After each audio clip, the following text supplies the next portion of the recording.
There's an answer. The Slob 90X program. Just look at these results. In just 90 days, these 12 Slob 90X DVDs will put you on a program to weaken those bulbous shoulders and build a thick wall of fat around your midsection. SLOB stands for slow, lazy, ordinary body. In just 90 days, I can help you become a computer nerd, a party animal, or just a plain old lovable slob.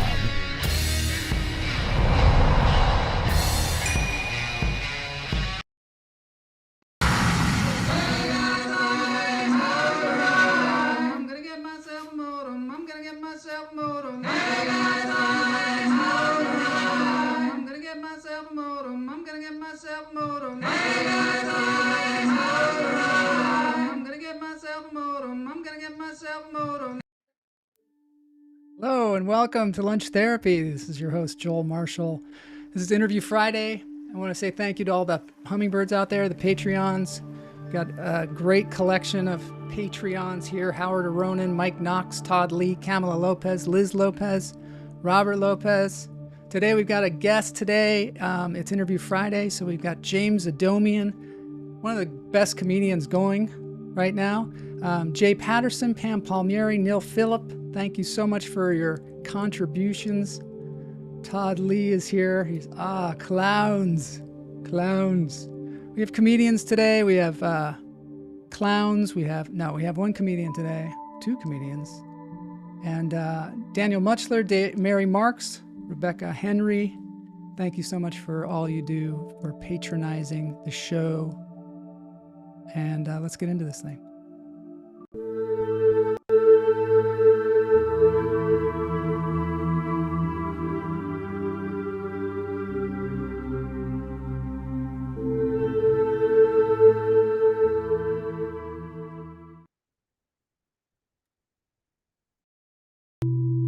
Start every show with 3 deep breaths. In through the nose, out through the toes. Hold it. Let it go.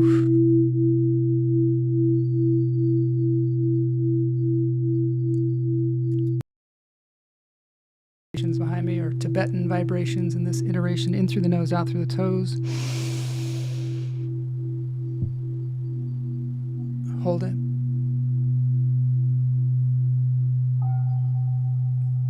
Let it go.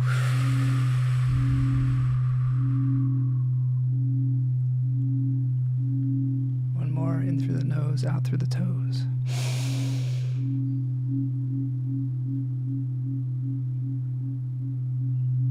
Let it go.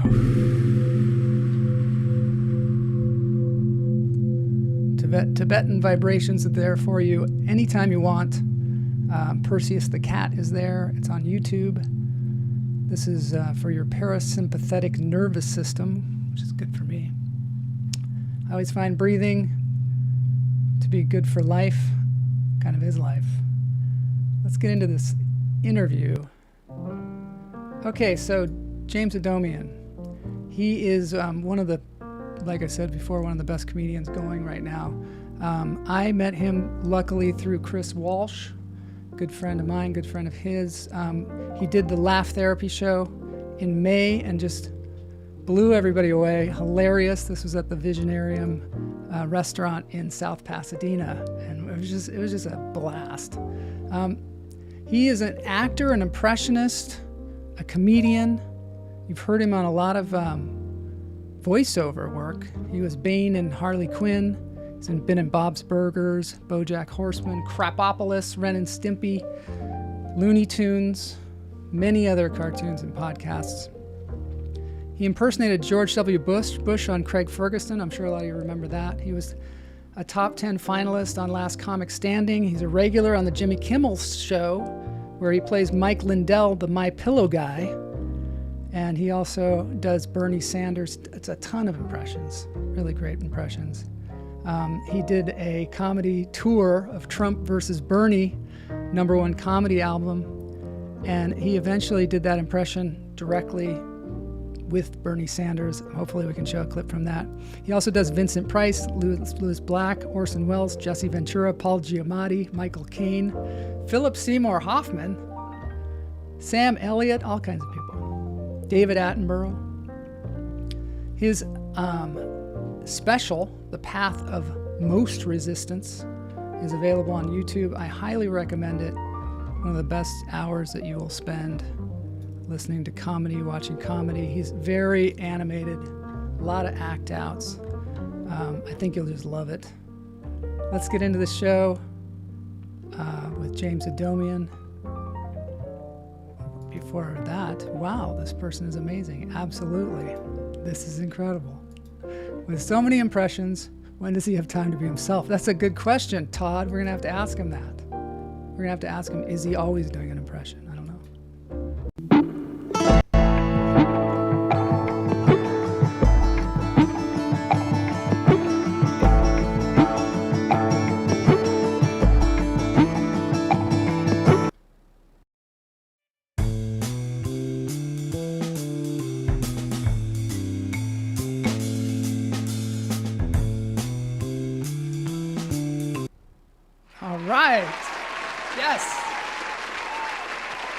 James Adomian, welcome to Lunch Therapy.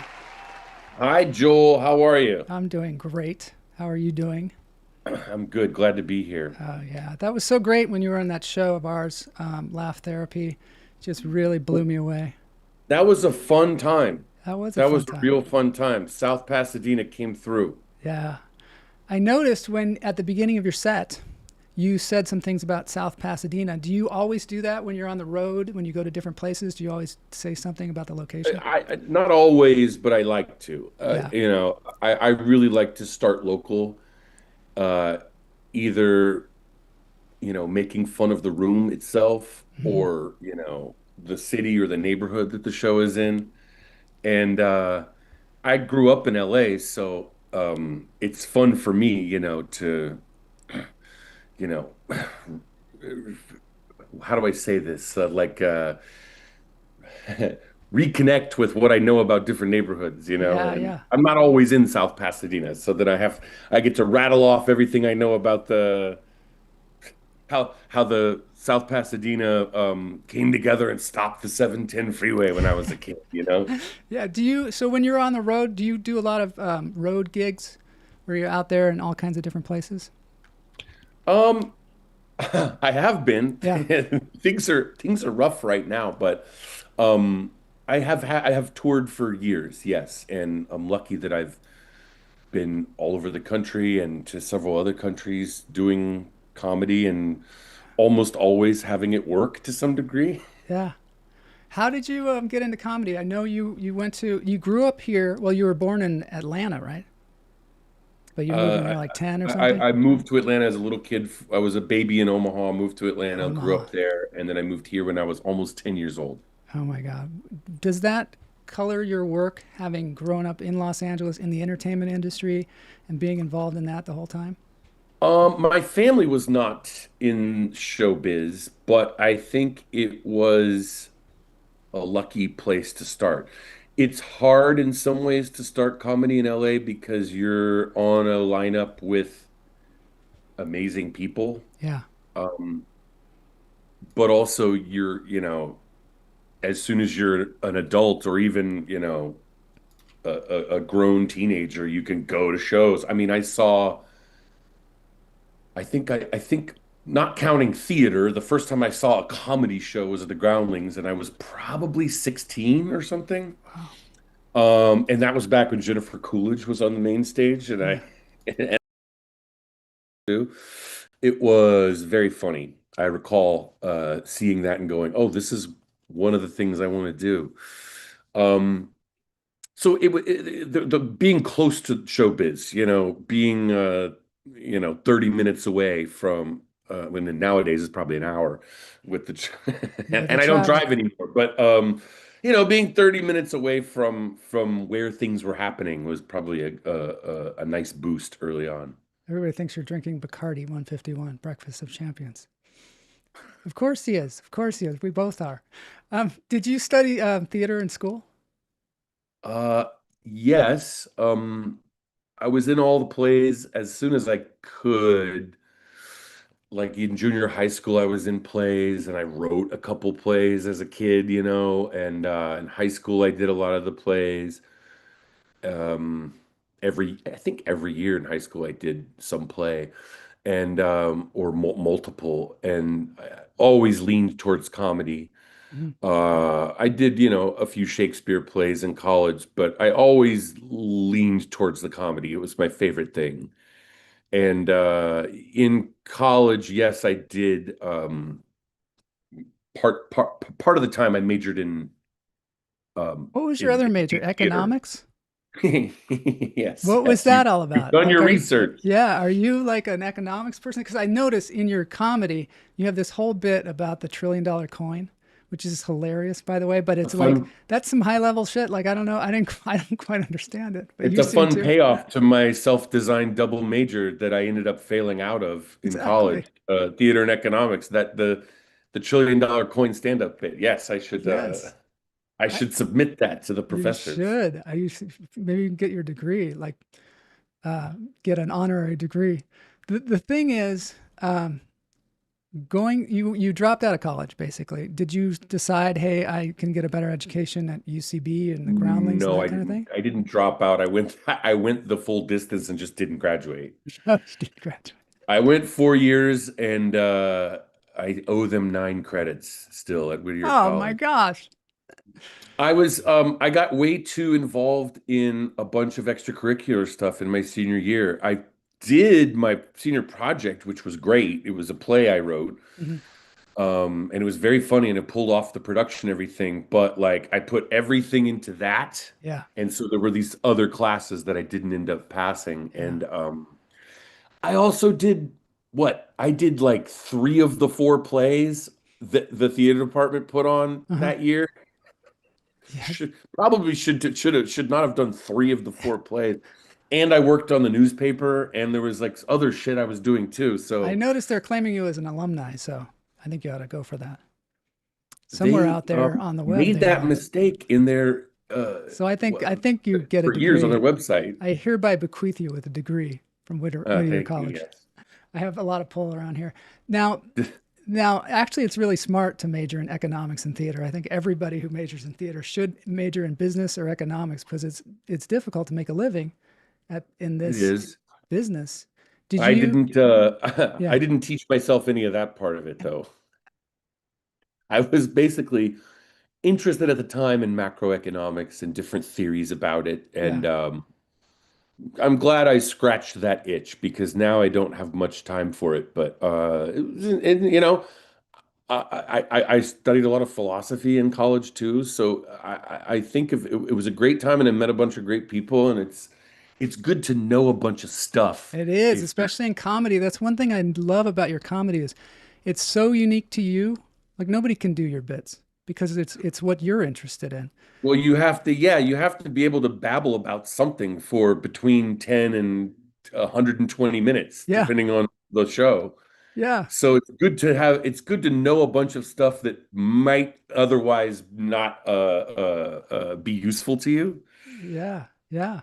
Camilla says your comedy is so smart. That's exactly it. It's super smart and you have a confidence about you. And you do so many act outs.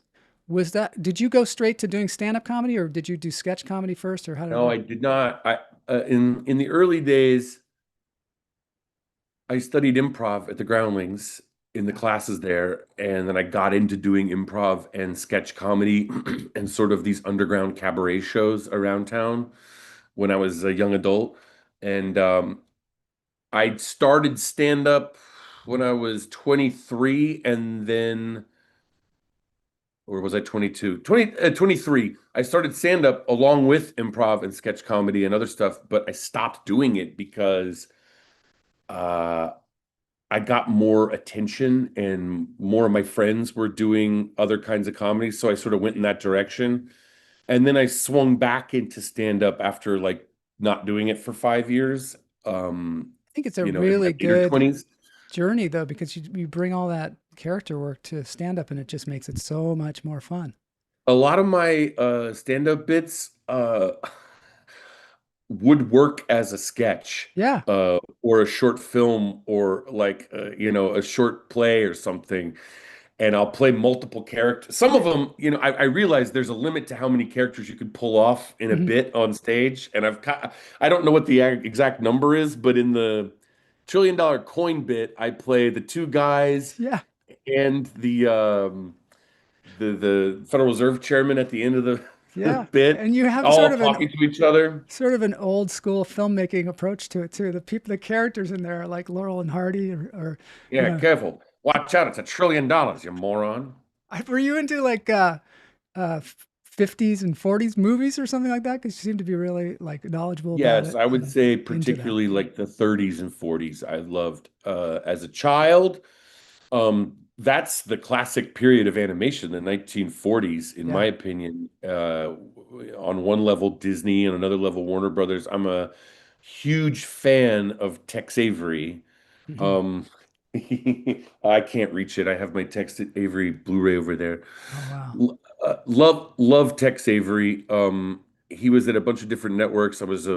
Became a super fan of him as a kid because my dad was like, "Oh yeah, that's Tex Avery," and I clocked it and was like, "Oh, I want to see more of his stuff." Yeah.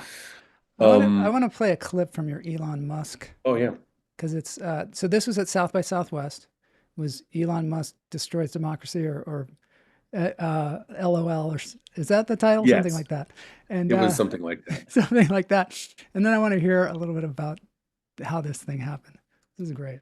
I think California sucks. That's why everybody's here. Like I came here because Joe Rogan came here. Joe Rogan, just like all of you, Joe Rogan just said that I'm the smartest man in the world alive today. And you know what kind of compliment it is when the dumbest man alive says that? It's like when you're getting complimented from the opposite of what you are. That's like the greatest compliment. The dumbest guy said I'm the smartest. Like, what a win. Oh my God, that's hilarious. That is That was hilarious. that I- was fun to get to do in Austin. Yeah, so you went to South by Southwest and you had like a really great cast in this thing. How did this thing come about and how did you Well, I rehearse it, went et to cetera? South by Southwest for like 15 years. There were 2 years off during the pandemic, but other than that, I think there were 15 years in a row that I went. Mhm. And this last year was the first time I didn't go in a long time. Um, but we got into a sort of a habit where I would do a lot of the stand-up shows at the festival, South by Southwest in Austin, Texas, and also different character shows and podcasts and things, live recordings. And I would also do like a keynote. We started doing this at some point where I would always do like a keynote to kick off the festival. Wow. And I did it as Jesse Ventura back in the day. I did it as Bernie Sanders. I did it as Slavoj Žižek, and I did Wow. Orson Welles one year, and I did Elon Musk, and I did Elon Musk twice actually, two different versions, two different shows, and we would sort of like put it in the it would be in the South by Southwest festival schedule as a keynote, as Yeah. if I was some kind of tech Oh, influencer or that's something. great. We always did it that way every year. And whatever character I was playing, whether it was, Elon, I'm shitting on him, but Mhm. if I was Orson Welles or Slavoj Žižek, I was using the opportunity to sort of like roast South by Southwest and the tech industry. Yeah. How did you get involved with South by Southwest that became like a regular thing? Um, Charlie Sotelo was the booker and producer of the Mhm. comedy section for many years, and I don't know how he must have seen me either in LA or when I briefly lived in New York. He must have seen me at a live show and it kicked off from there. Oh my God, that's so cool. I'm going to show a little bit of your stand-up here so people can. This is from the special. I grew up in Los Angeles, okay? I've been an adult in Los Angeles for 25 years. All that anyone ever wanted in LA, we disagree on lots of things. And that's good. It's a fucked up city. There's a lot to disagree about. The only thing that everybody agrees on is that there should be a train to LAX from somewhere. From anywhere at all to LAX, a train. A few years later, they came out, they were there, they were like, they won't stop screaming about it. Well, give them a little more bird feed. They opened the Expo line. Expo, as in exposition, as in what might have been. The Expo line, it goes that way. The Expo line goes that way. It's like downtown, and it's like, yes, yes. Halfway down the Expo line, you look out to the left, and you can see the airport. You can see it. You're like, turn here. Turn to La Brea. And they're like, ha ha, no, you're going to Santa Monica. Is there an airport there? Yeah, but you're not allowed to use it. Oh my God, I love that. I love that. That's so funny. We cut that out of the special for time. And it was obviously a local joke, but I was very happy that we made an intentional editing decision to do the color correction and sound mix of the wide cut before we cut things out of it, so that the clips would look, the same when we put them out. The ones that we ended up cutting for time. Yeah, it's that special for people out there. You should see it. It's on YouTube. It's the 800-pound gorilla. But it's also on your channel too, I think. I have it on my playlist on my channel, prominently featured there, and it's on my link tree. But it's the Path of Most Resistance, the special, is on the 800-pound gorilla YouTube, and also there's a link on my link tree, and also they have a landing page where you can listen to it on audio version of it, or you can see it in other places as well, or just buy it and download it. Was that your first video special, and you had like another special before that, an audio one? I'm working on. There's many ways to listen to and appreciate the special. I'm working on chiseling it into stone for future species, for the octopuses to crawl up and find and decipher what the comedy was. That is my first film special, and we recorded it almost 3 years ago, and it came out a year and a half ago, I guess. And that's the first special. I kept trying for years to try to sell a special to one of the networks, and they always said no, so I just went ahead and did it myself after a while. How were you trying to sell them? Do you have meetings with them and say, like, I'd like to do a special, and they're like, maybe next time? Or how does it actually work? Yes. Sometimes they're polite, sometimes they don't get back to you, and in the case of Netflix, they told me to my face that I wasn't famous enough to have a special on Netflix. Oh my God. And I was like, well, how do you expect me to get famous enough? Exactly. Catch-22. It's such a catch-22. You got to get yourself I into did that. an audio album in 2012, Low Hangin Fruit, recorded in Brooklyn when I lived there. And that was a blast. That was really fun. And so I had done that, and then this was the first time I did sort of a film special. And I'm sort of itching to do another one because I have a lot of new stuff, and I got to decide when I'm going to record it and where. But I want to do that soon. How so you started doing stand-up 5 years after you were doing improv. Do you still do improv? Do you still do shows like that besides? Not much. I'm a little rusty when it comes to improv. I improvise if I'm doing. That was amazing. Are you kidding me? That Elon Musk thing is incredibly well done. You have to see this. Those shows were always largely improvised, but I had an outline for that show, and but yes, I use improv as a tool. I do it at sort of character shows or variety shows. If something goes wrong or if something delicious happens in a stand-up set, I will improvise. Yeah. I just don't do the formal I don't really do the formal sort of like improv anymore. Hmm. I did I actually at South by Southwest occasionally I would do improv like once a year because Matt Besser would have me come do his improv shows and Yeah. I would always I would always be like, I'm a little rusty. I don't remember how does this work? And one time he was like, you do this every year. Improv is just like doing podcasts, except you're standing up instead of sitting down. And I was like, okay, that makes it All easy. right. That sounds good. Who are some of your favorite people to impersonate? Well, Matt Besser, of course. Yes. That's what made me think of I it. go way back with him. Had a lot of fun shows with Matt Besser over the years. As people to impersonate, I, I go through a kick where I'll be like, this is the one I want to do right now. Hmm. It's sometimes I think of how fun it is to do or how I don't know how necessary it seems if I want to attack someone. Hmm. Like George W. Bush, I didn't like doing George W. Bush. I like making an audience laugh, but I really liked attacking him. And Yeah. basically savaging him. And I had my Bush impression on TV was very tame compared to what I did live in the room. Hmm. There's stuff that they wouldn't let me do on TV, of course. But I would take questions from the audience as George W. Bush, like a press conference, and I would have him blithely confess to war crimes and stuff. Oh my You God. know, like, Yeah.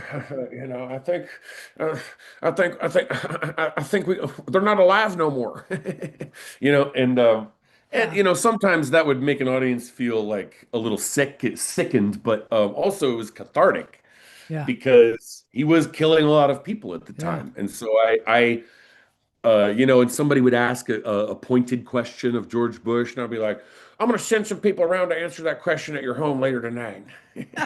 You know, just threaten the audience, but with a smile, the way Yeah. he would. Yeah. The way he would.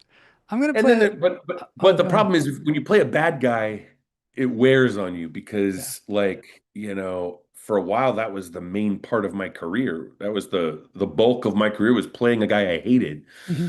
And it made me depressed, I realized. Really? And it made me, because I always had to shave and look like him, it made me Yeah. start to look like the guy I hated, even Yeah. off stage. And so I had to, I had to.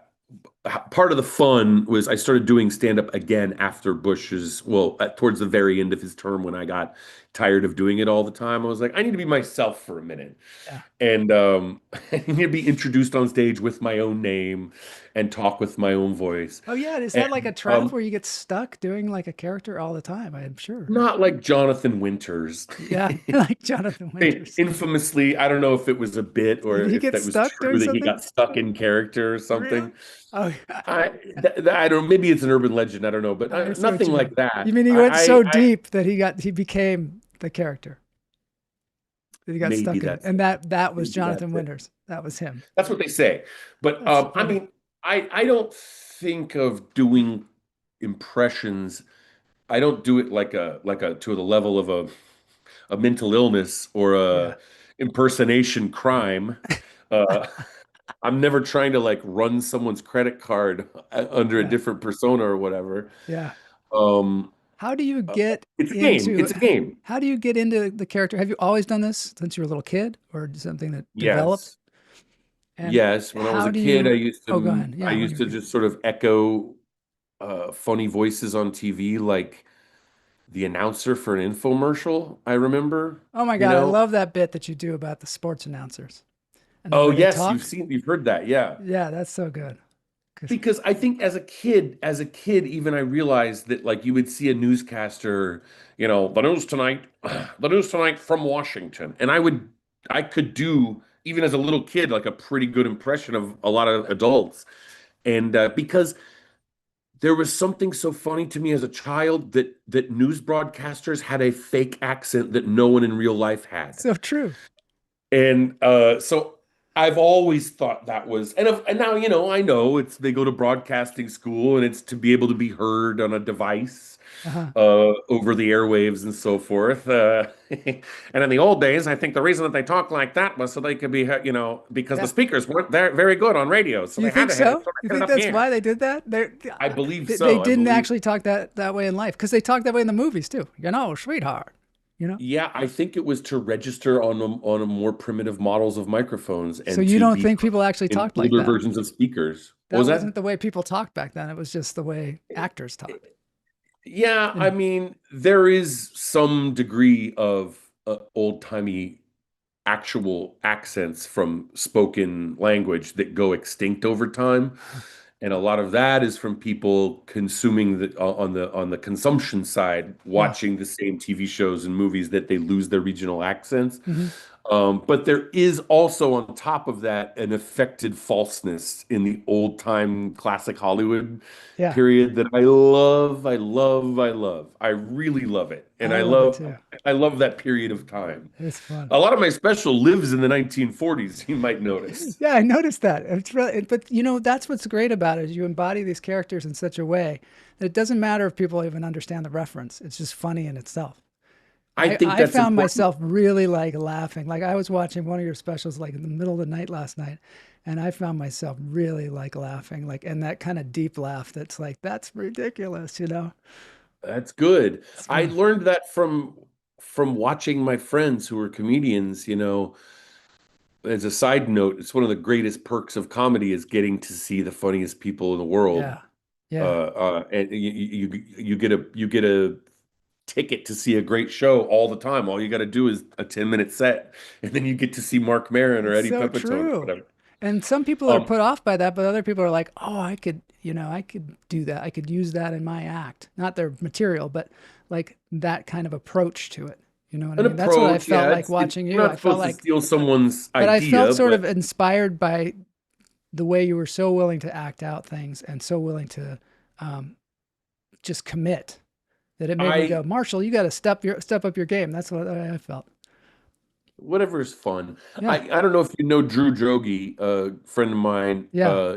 not a stand-up, but he's a hilarious gay comic, a comedian. He does improv and characters and variety shows, drag shows, and he's a playwright also. He writes very funny plays. But I remember, and I've known Drew for a long time. In the old days, one of the Drew Drogies, and he still does.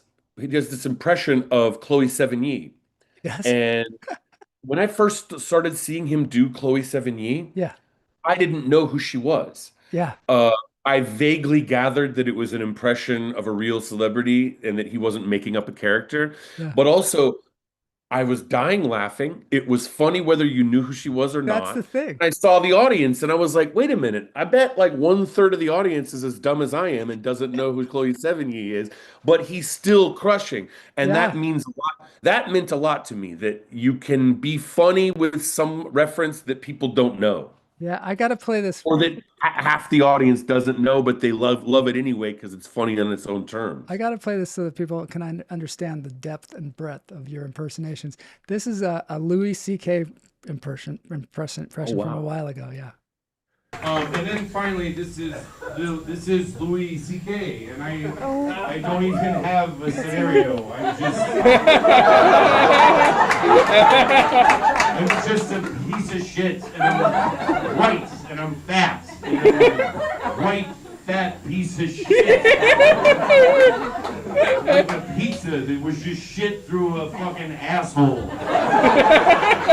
And that fucking sucks because when you're young, all you want is pizza. And then you get older and you become fucking pizza. And the toppings are failure and cunt. And so you're just a shit ball of fuck cunt pizza asshole shit out of a cunt hole. Alright, that was Louis C.K. Thank you so much, Comedy Bar. That is so hilarious. I love that. But it's I wonder if that was at Comedy Bar in Toronto, perhaps a long time ago. that might be where it's from. Yeah, Toronto. It's very interesting to me to see. I kind of love the gorilla tapes that people recorded Yeah. from the old days. I don't like it in real time because you're like, stop recording. I'm Yeah. working on this. I might try Yeah. to do it on TV or something. But when enough time has passed, you're like, oh, thank God somebody recorded that because Yeah. I never did. Yeah, it's great. And also there's a whole clip of you doing Stephen Wrong, like an impersonation of Stephen Wright. Yes, That's that was hilarious really too. fun. Uh, it was at the show called Stick or Treat. Uh-huh. Um, it was I was I did Stephen Wright, but the jokes I did all the Stephen Jokes were Wright wrong. jokes with the wrong punchline, so it So was good. Stephen Wrong. So good. Mofo Jones one says, "Give us some Huell Hauser, please." Can you do that? Now hold on a second. You're telling me that there's a person in writing asking for something for us to do in the room here? How is this happening? Oh my God! Thank you, thank you, thank you. Lunch therapy, so people come here to eat food and feel good. Is that right? Nobody gets food though. Nobody gets it. Wow! I know. Yeah, Mofo says you're definitely a gifted mimic and improviser. My God, yes, my God. And it's this kind of stuff is so needed these days. Okay, so I'm gonna play a clip from your special again. This is a lead into the Sky Priority bit. You're like, Sky Priority? Please, I'm a regular citizen like everyone else. One man, one vote. I never asked for anything more. Please, my father was a Sky Priority. But then they keep repeating it. They massage your ego with it, with little perks. Oh, right this way, Sky Priority, a slightly shorter line. And then you find yourself agreeing with it, like, well, yes, of course. There's a certain ring to it after all. Sky Priority? There's nothing wrong with that. My mother always said we were destined for greatness.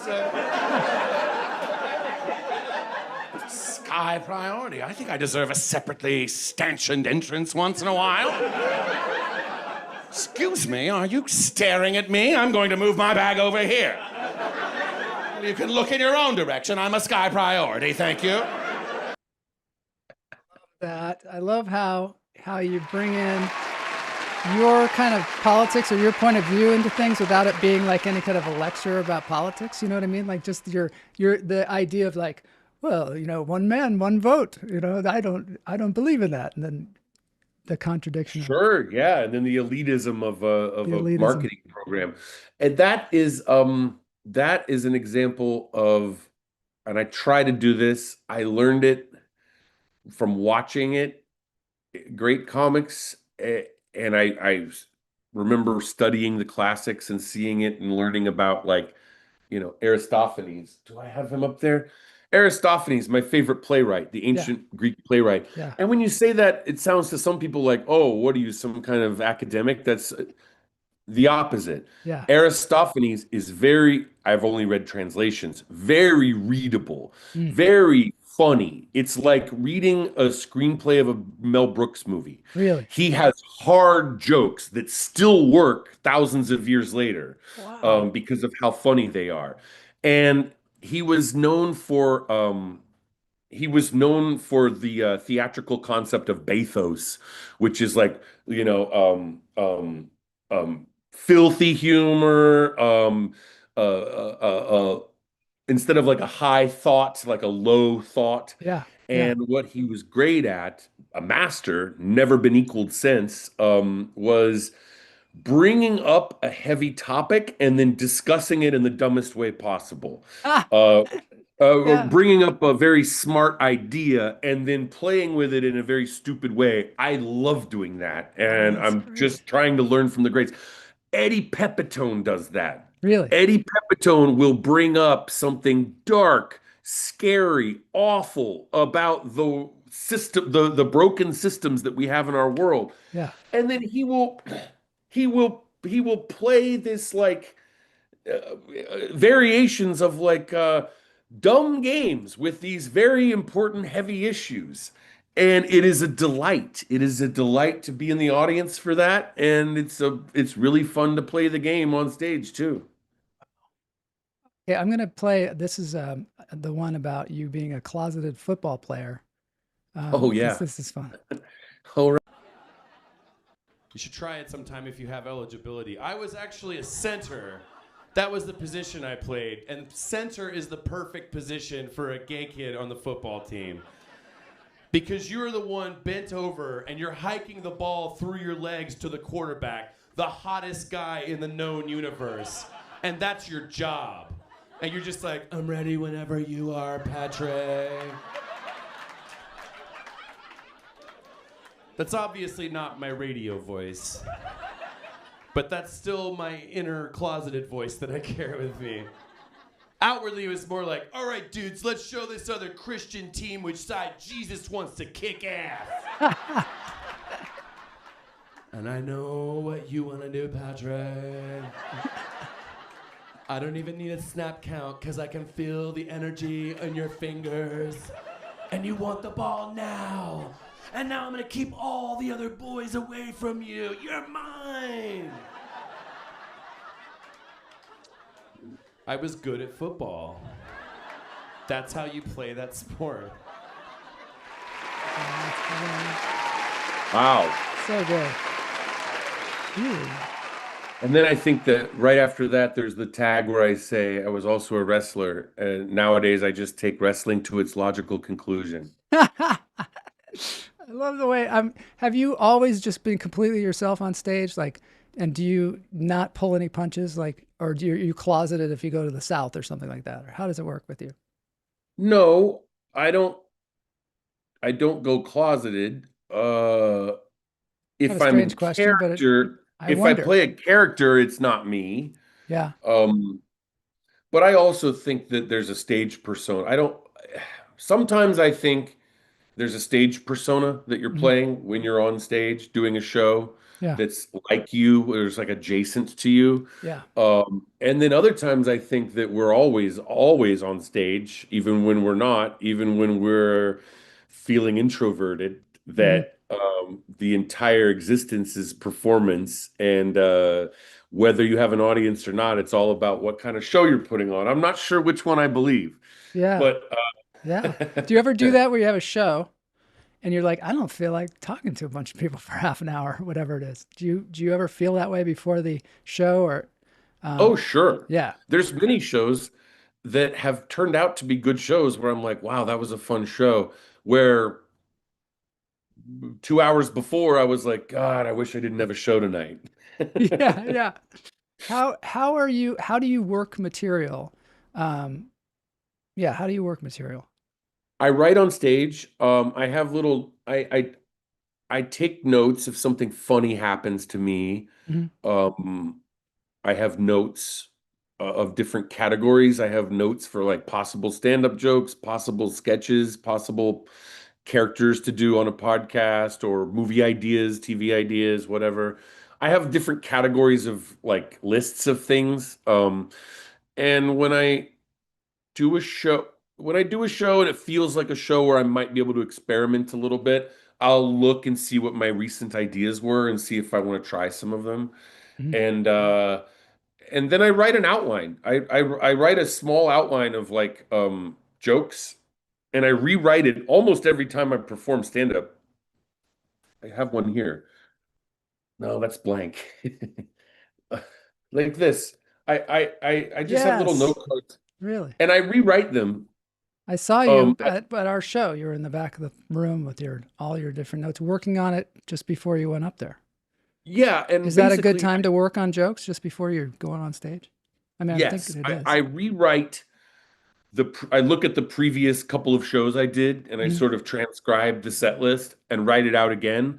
And then I might slightly change the order, or I might have a couple of new things to try.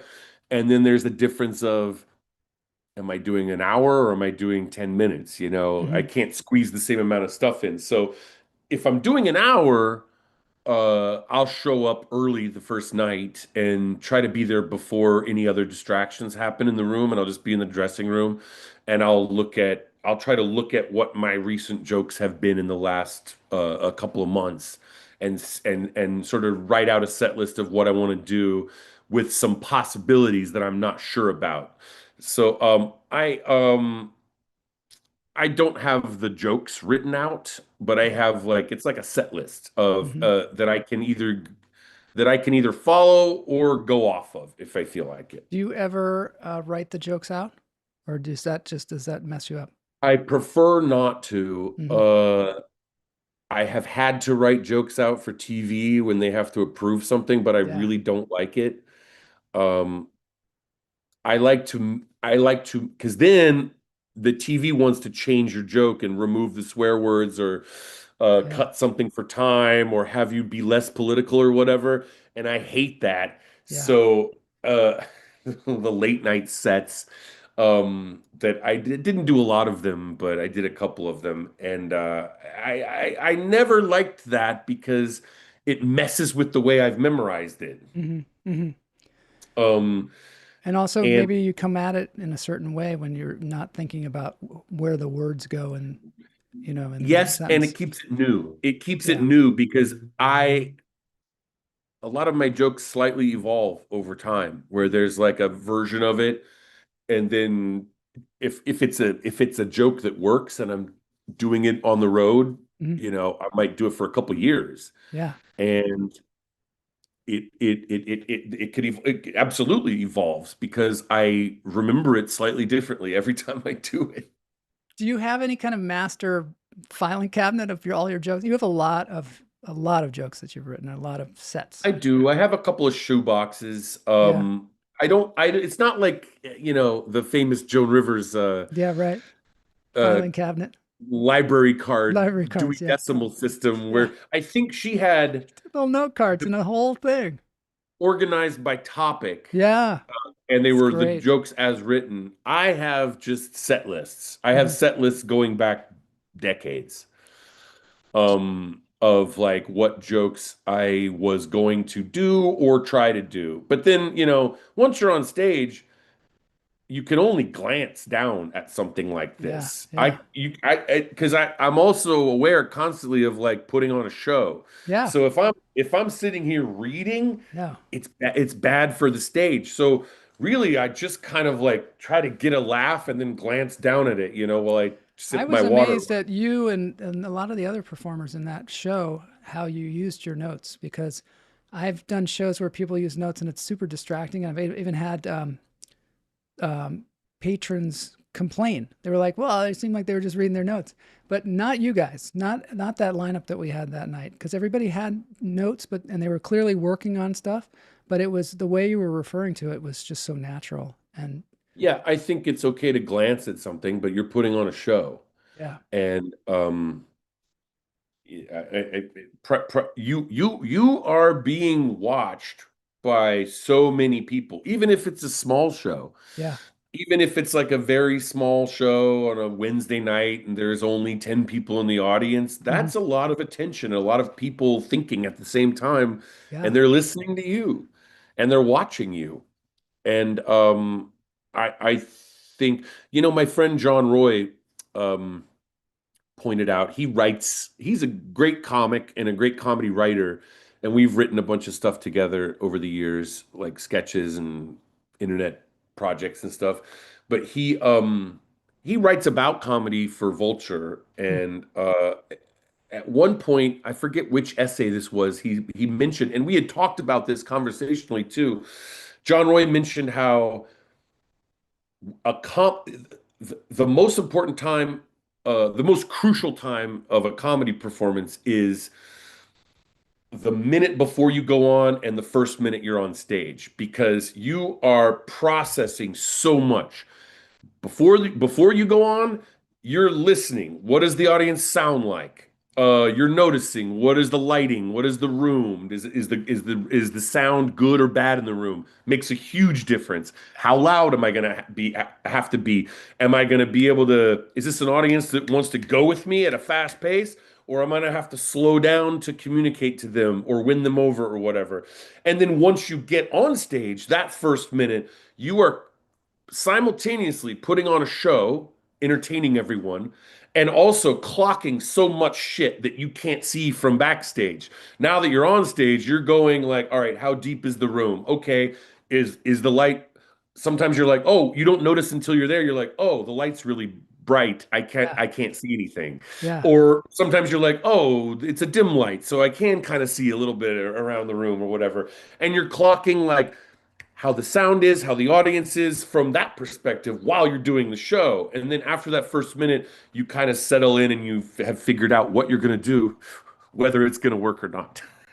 That was a really great play-by-play of that. I'd like to hear it in the sports announcer voice. No, I'm just kidding. I do want to know when He's currently clocking that the ceiling is higher than he would like it to be, but he has killed in a room with a high ceiling before. We'll see if he can pull it off here at the Laugh Basement. Oh my God, that's so funny. Have you ever seen on YouTube, they have a guy that has these marble races and he announces just like that. And That's they're fun. just, he I builds should these look that up. elaborate marble tracks and all these marbles are racing and he is so dead on, just like what you're saying. Oh, I got to look that up. That's Yeah, you gotta fun. look it up. It's called Marble Madness or something like that. Very popular channel too. Okay, my question to you is, when am I going to see you on television? Because it seems like you'd be an amazing actor in any of these streaming series that are going on. How can we make that happen? I don't have a lot of luck with TV acting outside of cartoons and Jimmy Kimmel. Yeah, I wonder why though. I mean, it seems like you'd be perfect. I have a You did like a small pilot, career. right? Didn't you do like a pilot at some point? I've done many pilots. You have done many pilots.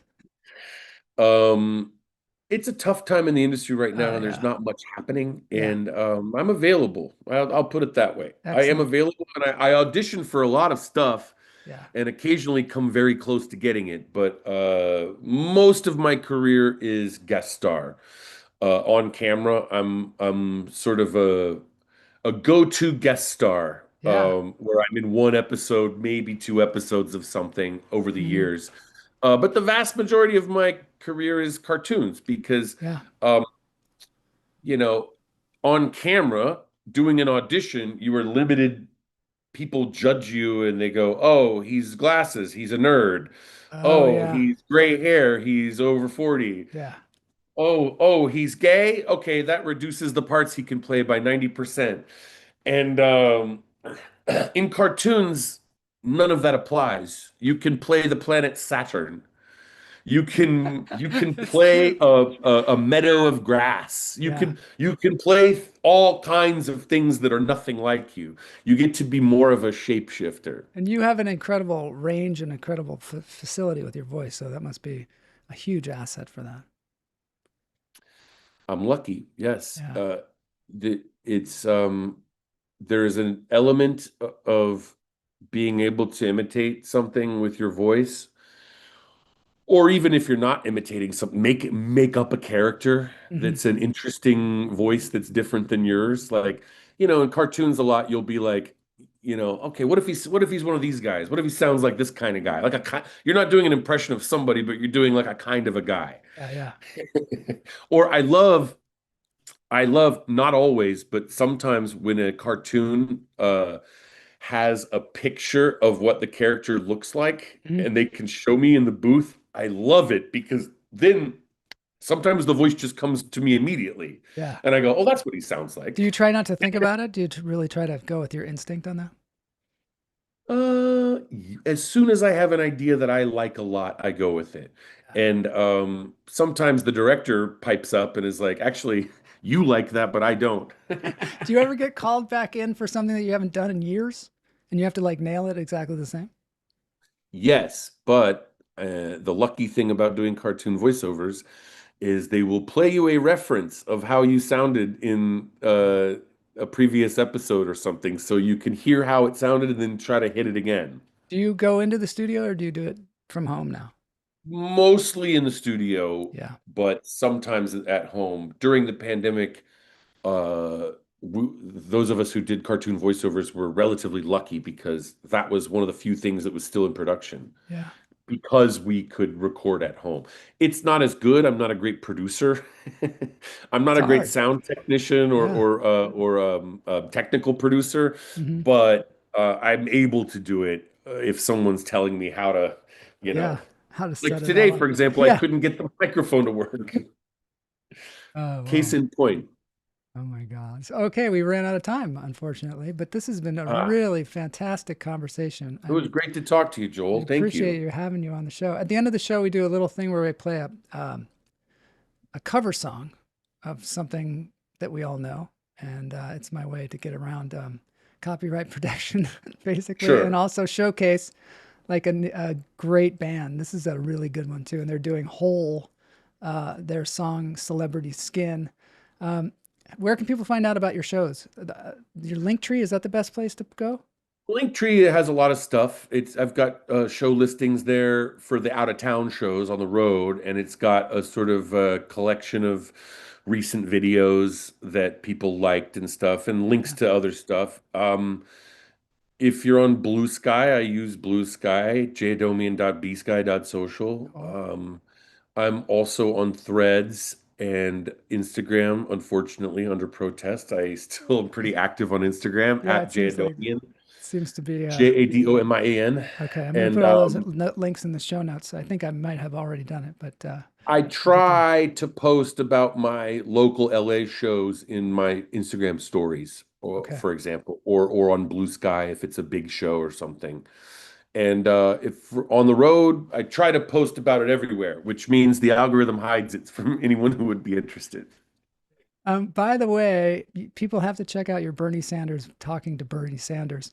Can you just tell me what was that like when you actually confronted the actual person? That was, unlike that was the opposite of George W. Bush, who I hated. When I Yeah, was doing Bernie Sanders, I admired him for years. yeah, Um, I remember when he was a congressman, and I loved seeing his speeches as a congressman. yeah, Because he's like the distilled essence of what's funny about a professor that everyone wants to make fun of. yeah, And also, he was very, very right about yeah, most things, yeah, and great at communicating beautiful ideas. And when he announced he was running for president, I like jumped over myself the same day. I was like, "All right, that's the impression I'm doing now." Because the only reason I hadn't done Bernie Sanders a lot at that point was that no one knew who he was, or fewer people knew who he was yeah, than I did. yeah, But the moment he ran for president, I was like, "Well, that makes him famous." And yeah. I got to do Bernie for a few years, and toured with Anthony Atamanuik doing Trump versus Bernie, and So that was an great. album and a couple of specials. It was very fun, wild time in my life and career. But the cherry on top of all that was we when I was doing my podcast, The Underculture, Uh, we successfully got Bernie to agree to do a short bit with me, and we filmed it for The Underculture, and it's still on YouTube and other social media. And he didn't want to do it, but everyone on his team around him really? loved the idea and Oh, it's basically so cool. basically pestered him until he agreed to do it. My He God. didn't, I could read his body language and everything. He didn't want to be there. He didn't want a part of it. He was like, "What are we wasting our time for with this kind of nonsense?" And he didn't say it that way, but Yeah, that's what was on his mind. And we started doing this thing, and he was grumpy, gruff. He's like the way he is, like, let's talk about the numbers, the top 1% of the top 10%. That's him at his happiest, talking yeah, about numbers. And he was kind of like, "All right, let's do this, let's get this done." And I remember when I was putting on the makeup, yeah, putting on the Bernie look, yeah. waiting for him to arrive, I get a call. Well, first of all, the campaign manager was like, "The candidate is going to call you." And then I got a call from this number, and I'm in the makeup chair, and he was trying to wiggle out of it. I answer it, and I'm like, hello. And he's like, "I heard a profound clearing of a throat." "Yeah, is this James?" And I was like, "Yes." He was like, "What are we doing? What is this?" And so I explained it. I was like, "Well, Bernie, well, Senator, I know this is going to be, you're probably nervous. This is a big break for you, you know." I had to make a joke about it. And I was like, look, I'm a fan. I think I just want to make fun of you in a way that's like a happy roast of somebody that I admire. And he was like, okay, all right, I'll see you soon. But he wanted to make sure that it was something he would go for. But he got there and he wasn't really enjoying himself. Yeah. But everyone on his team was laughing, trying not to laugh. And then I saw out of the corner of my eye in the room, Jane Sanders, his wife, was there, and she was behind him looking at me, and she was dying laughing. Really? And I was like, well, if his wife likes it, that's all that matters. Biggest compliment. Yes, she knows him better than he does. I'm going to play like the beginning of that, and then we'll go into the dance break. All right. Just so we can see it.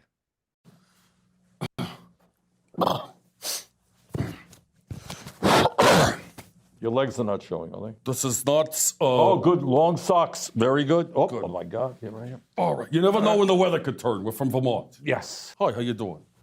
I'm hanging in. How are you? I'm not so bad. It's good to have you here. I might be from an alternate universe. I don't know. But what I said to myself was, we don't get a fair shot in the mainstream media. So I said, what the heck? What the hey? What the hell? What the hell? Yeah, I would interview myself. So here we are. All right. Something you have said before, and something I have said, and maybe something that we have both said every time we've ever said anything, is that for far too long, the top 1% of the top 10% of the top 1% of the top 10% of the... No, you're getting it wrong. All right, what is it? It's the top 1%. The top 1%, that's what I said. The top 10%. Of the top 10%. Of the top 8%. Of the top 8%, you're throwing in an 8. You got to follow the new statistics. They come out every month. You have a way of, not only through words, but also through your hands, talking to an audience, communicating your message. The wingspan. The wingspan. What exactly is the wingspan? It's over 6 feet. Yeah, absolutely. I've heard that the wingspan is about... I can't even do it. I'm not... It's hilarious. I love that so much. People can see that on YouTube, the whole thing. All right, little dance break here. These guys are great. They're Lavish Lucy. Make me over. I'm all I wanna be. All right, everybody, thanks for being here today. This has been great. Thanks, James, for blessing us with your presence. Thank you. A fun time. All right, great. Hopefully we'll see you soon. And this has been Lunch Therapy. Awesome. Thank you, Joel.